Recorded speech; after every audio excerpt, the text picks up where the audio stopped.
When you stand in Independence Square on a summer evening, watching the lily-shaped fountain dance with colored lights and water while crowds gather on the plaza and the Mediterranean stretches blue and endless beyond the cliff edge, you're experiencing Netanya at its most essential. This is the city center, Kikar HaAtzmaut, as locals call it, the historic and commercial heart of Netanya, where the story began and where the urban pulse still beats strongest. Unlike the planned luxury of Ir Yamim or the suburban elegance of Ramat Poleg, the city center is raw Israeli urbanism, a mix of old and new, tourist and local, beach resort and working city, all compressed into a relatively compact area that runs from Independence Square down to the beaches below and spreads inland through streets lined with shops, restaurants, hotels, and apartment buildings representing every era of Netanya's 90-plus-year history. Independence Square itself deserves understanding because it's more than just an attractive plaza. It's Netanya's living room, the place where the city gathers to celebrate, protest, mourn, and simply enjoy being together. The square was built in 1939, originally named Wauchope Square, after Arthur Wauchope, the British High Commissioner who served from 1931 to 1938, and was considered relatively sympathetic to the Zionist movement. After Israeli independence in 1948, the square was renamed Kikar HaAtzmaut, Independence Square, reflecting the new nation and its values. The square sits dramatically on the cliff edge overlooking the Mediterranean, positioned so that standing in its center, you face the endless blue horizon with beaches stretching north and south below the sandstone cliffs. Over the decades, Independence Square has evolved and been renovated multiple times, most significantly in recent years, when extensive work transformed it into the spectacular public space you see today. The centerpiece is a massive fountain with water screens, colored water hoses, and an interactive ecosystem pool featuring large LED screens that display programs, welcome messages, and artistic content. The lily-shaped fountain that's become one of Netanya's most recognizable symbols was created by artist Yitzhak Shmueli and represents the natural beauty of the Sharon region. There's also a memorial sculpture by Moshe Zipper commemorating soldiers who fell in the War of Independence, grounding the festive atmosphere with remembrance of the costs of statehood. Throughout the square, you'll find seating areas, landscaped green spaces, and the ecosystem pool where children splash and play while parents watch and socialize. Surrounding Independence Square is a concentration of commercial activity that makes it the functional center of Netanya's tourist economy and a significant part of local life. Dozens of shops line the plaza, souvenir stores selling Dead Sea cosmetics and Israeli kitsch, camera shops, bookstores, stationery shops, banks, toy stores, and more. Restaurants and cafes occupy prime positions facing the square, ranging from budget-friendly chains like Kofix offering coffee and snacks at rock-bottom prices to upscale establishments like the London Restaurant where you can enjoy fine dining with sea views. Some restaurants even open on Shabbat, catering to the secular population and tourists who aren't observant. The variety means you can grab a cheap falafel or sit down for a leisurely meal with wine and multiple courses, all within the same compact area. The square functions as Netanya's primary event space, hosting everything imaginable throughout the year. During Hanukkah, a giant menorah is lit each evening with candle lighting ceremonies and distribution of sufganiyot, the traditional jelly donuts. Purim brings the Adloyada parade and celebrations with costumes and parties.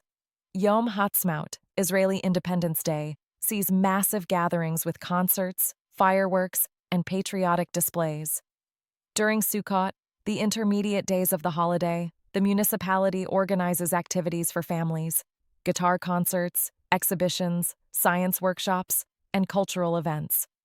Summer brings festivals of all kinds, from the Festivocal celebrating Israeli singing with tribute performances and master classes, to the Carmela Festival honoring Ethiopian culture with music, art, food, and performances. Year-round, you might encounter tango dancing classes, rap performances, Sefer Torah dedications, challah baking workshops, clown competitions, craft fairs with vendors selling jewelry and handmade goods, or simply spontaneous gatherings of people enjoying the public space.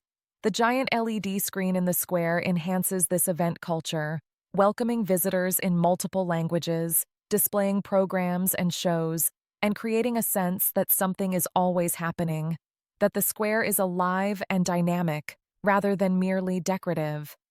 Free Wi-Fi encourages people to linger, checking phones and staying connected while enjoying the physical space. The combination of the fountain where children play, the seating where adults rest and chat, the surrounding shops and restaurants, and the constant programming of events makes Independence Square genuinely multifunctional, serving tourists, families, couples, elderly residents, teenagers, and everyone in between.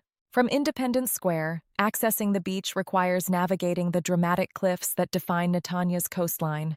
Unlike the flat approaches in Ir Yamim or some other coastal areas, here you descend 30 to 50 meters via staircases, or, more conveniently, via the glass elevators that have become iconic features of the Netanya experience. These cliff elevators, transparent capsules sliding down the sandstone face, provide spectacular views during the descent and create a sense of transition from urban center to beach resort.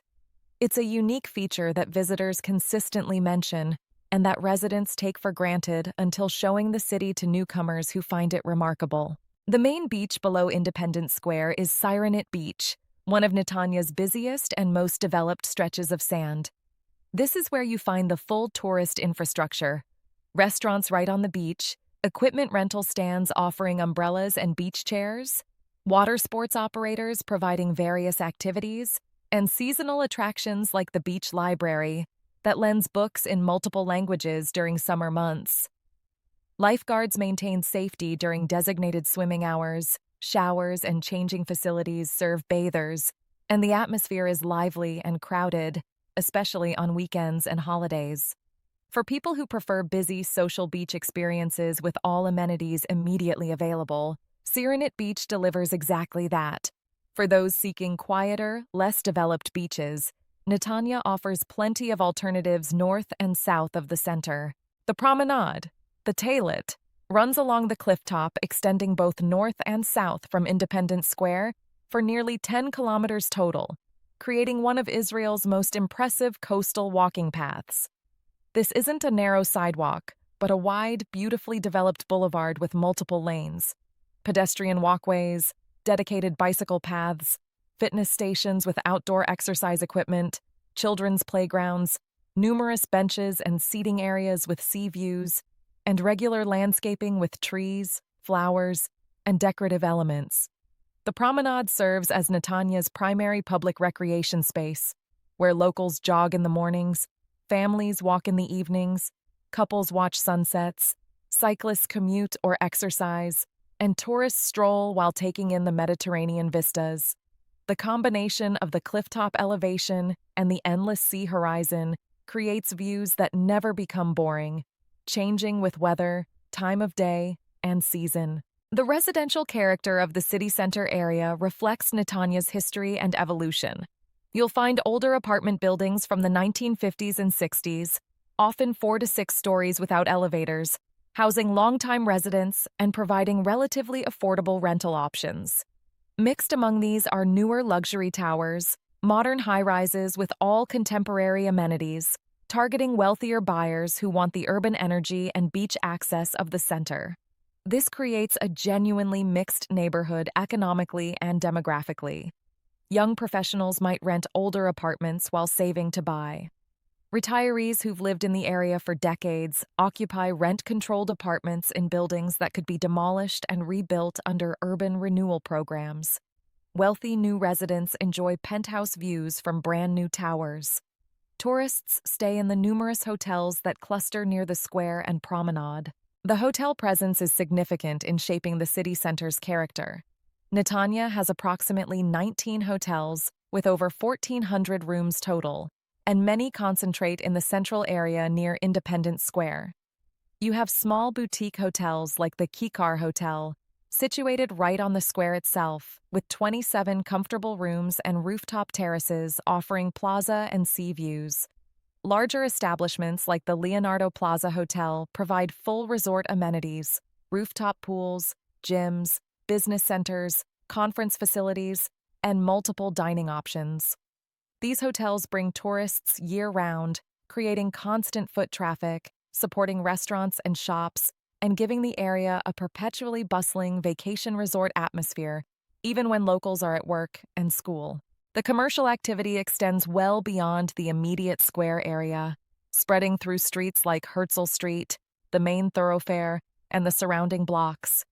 Here you find banks and financial services, medical clinics serving all the health funds, pharmacies, supermarkets, clothing stores, electronics shops, and every type of business a city needs. The Netanya Central Bus Station sits about 1 kilometer from Independence Square, serving as a major transportation hub with Egged buses connecting to Jerusalem, Haifa, Eilat, and destinations throughout the country. The train station is approximately 2.5 kilometers away, close enough to reach by bus or taxi, but not quite walking distance for most people.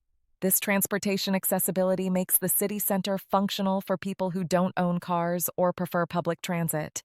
The dining scene in the city center reflects both tourist demands and local tastes. You can find traditional Israeli cuisine at numerous restaurants serving hummus, falafel, shawarma, sabich, and other regional specialties. International options abound. Italian trattorias, Asian restaurants offering sushi and Thai food, French-influenced cafes and bistros catering to the substantial French immigrant population, steakhouses, pizza places, seafood restaurants capitalizing on the coastal location, and everything in between. Kosher options exist alongside non-kosher establishments, reflecting Netanya's mixed secular religious population. Price points range from budget street food to expensive fine dining, though even the upscale places generally cost less than equivalent Tel Aviv restaurants. The nightlife and entertainment scene in the city center offers what might be called Netanya's version of urban excitement. This isn't Tel Aviv with its legendary clubs and non-stop party culture. Netanya's nightlife is more moderate, more family-friendly, more oriented toward casual bars and restaurants than hardcore clubbing. But for those who enjoy going out without the overwhelming intensity of larger cities, the center provides pleasant options.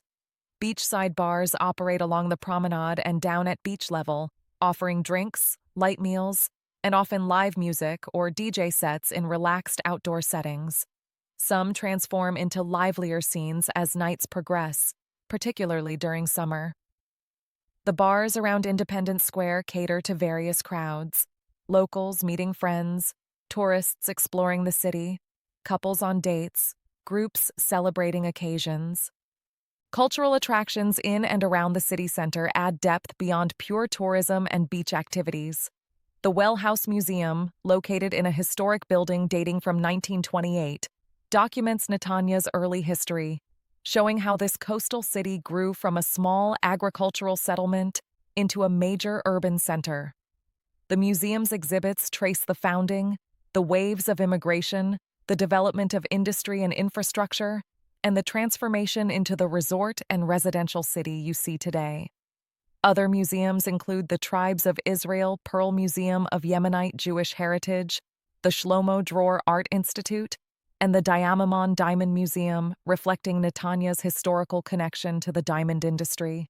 The city maintains an active cultural calendar with performances at various venues, art exhibitions in galleries, and musical events ranging from classical concerts to contemporary performances.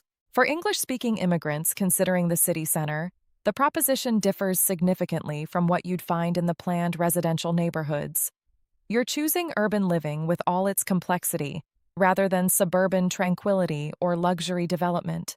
The advantages are clear. You're in the heart of everything, walking distance to beaches, restaurants, shops, and entertainment.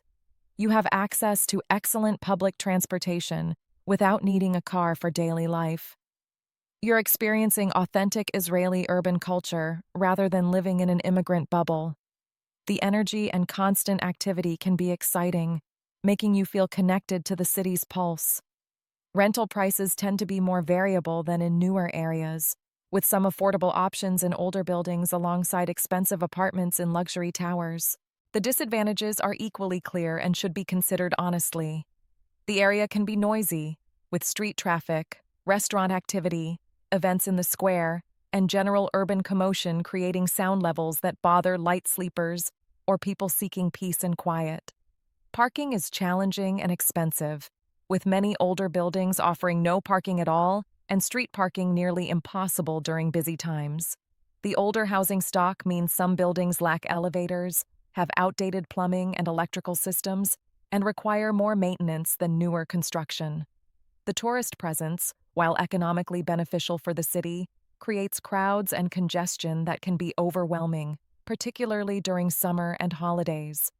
Schools in the immediate center area may have less green space and fewer facilities than suburban schools, though education quality varies building by building and depends more on specific programs than neighborhood. The Anglo presence in the city center is modest compared to areas like North Netanya, around young Israel, or the concentrations in Ir Yamim and Ramat Poleg. English speakers live here certainly, but they're dispersed among the broader population, rather than forming organized communities. You might find English-speaking neighbors, but you're less likely to have the support networks and social infrastructure that develop in areas with higher Anglo concentrations.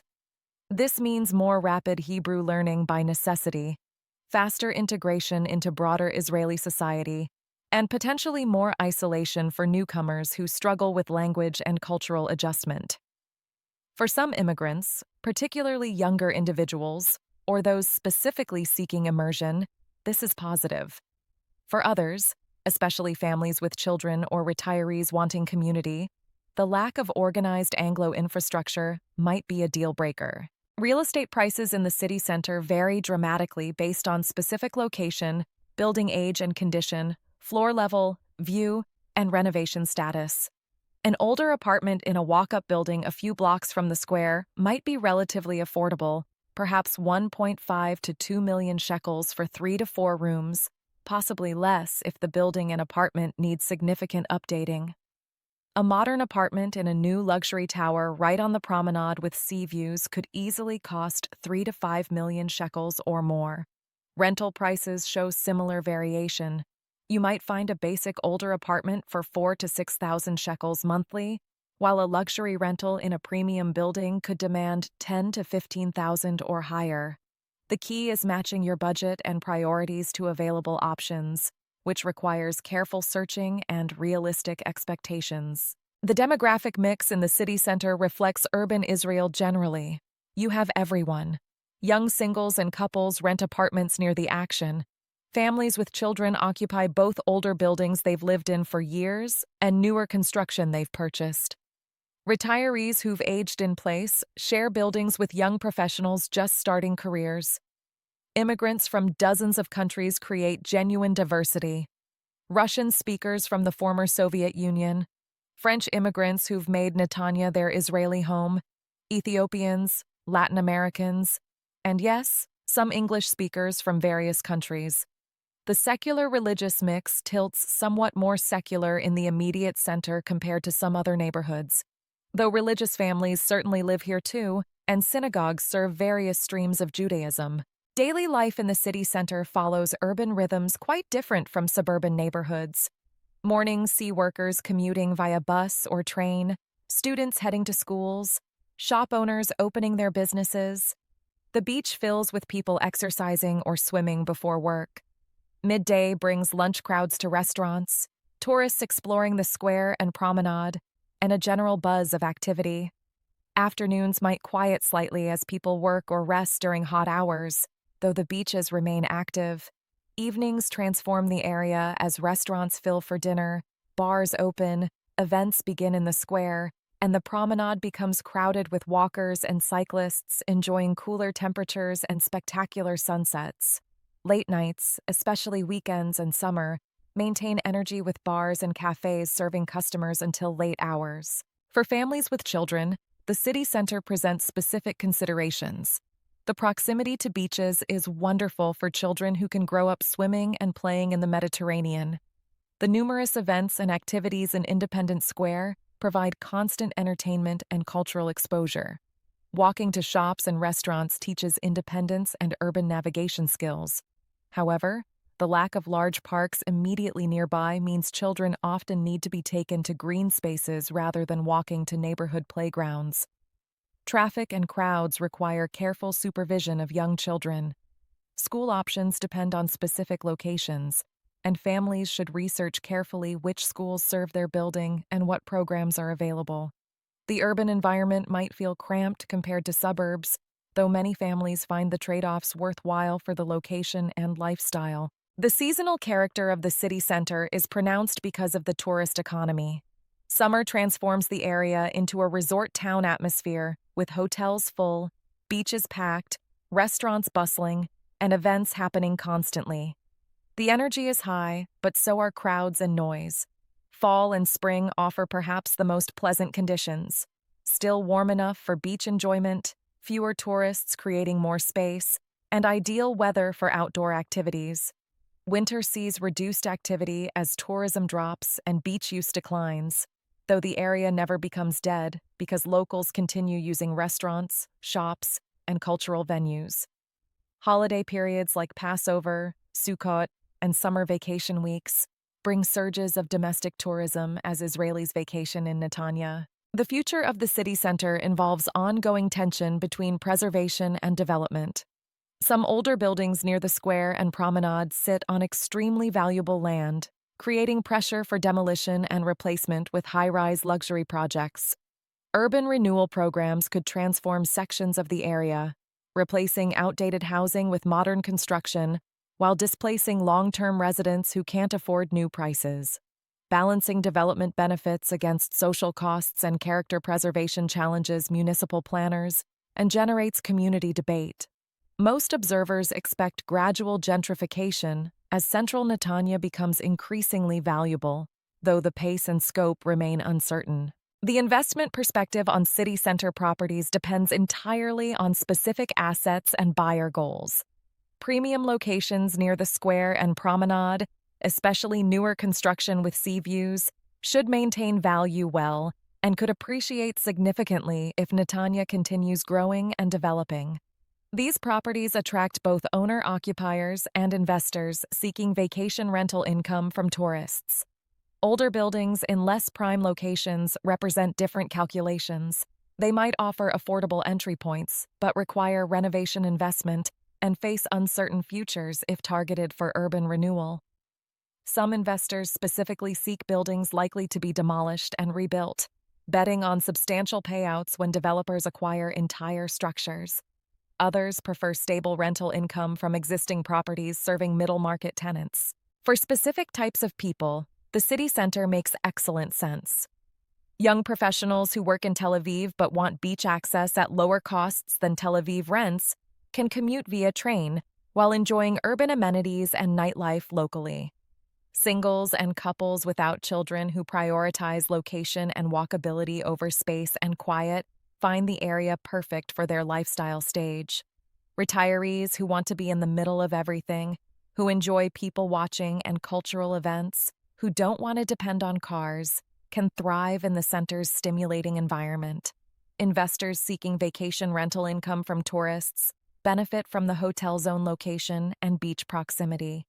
People who specifically want to avoid car ownership and live entirely via walking and public transit can make it work here better than in most Israeli locations. Conversely, the city center probably isn't ideal for families with multiple young children who need space and quiet, for people seeking strong Anglo community infrastructure and support networks, for those who want modern construction and amenities as standard, for individuals who require parking or have cars they use daily, or for anyone who finds urban noise and crowds stressful rather than energizing. The honest assessment requires understanding your priorities and being realistic about trade-offs. The city center offers location, energy, culture, and convenience at the cost of space, quiet, community, and sometimes quality of specific housing stock. Walking through the city center on a typical evening captures its essence beautifully. You might start at Independence Square, watching children splash in the fountain while their parents sit on benches chatting in Hebrew, Russian, French, and occasionally English. The LED screen displays a welcome message in multiple languages and then switches to a music video. You grab coffee at one of the surrounding cafes, maybe Kofix for budget or somewhere nicer if you're feeling indulgent. The plaza is filling as the sun begins setting, golden light washing over the Mediterranean visible beyond the cliff edge. You walk toward the promenade, passing souvenir shops still open, restaurants setting tables for dinner service, a small street performance attracting a crowd. At the promenade, you join the stream of walkers and joggers, some moving briskly for exercise, others strolling slowly enjoying the views. The sea breeze carries that distinctive Mediterranean salt smell mixed with cooking aromas from nearby restaurants. To the north, you can see the coastline stretching toward Kiryat Sanz and beyond. South, Ir Yamim's towers rise in the distance. Below, beaches host late-day swimmers and people watching the sunset.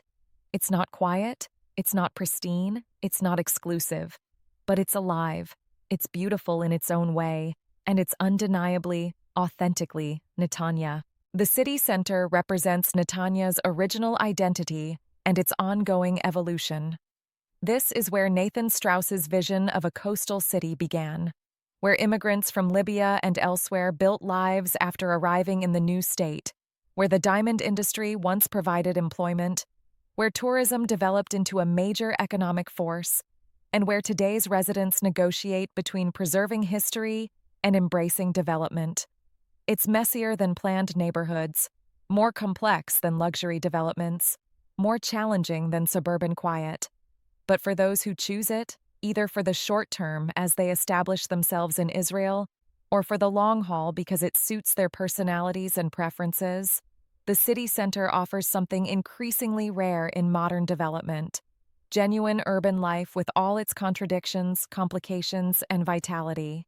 You're not buying into a vision of how life should be. You're joining a place where life happens, in all its chaotic, beautiful, frustrating, and ultimately very human reality.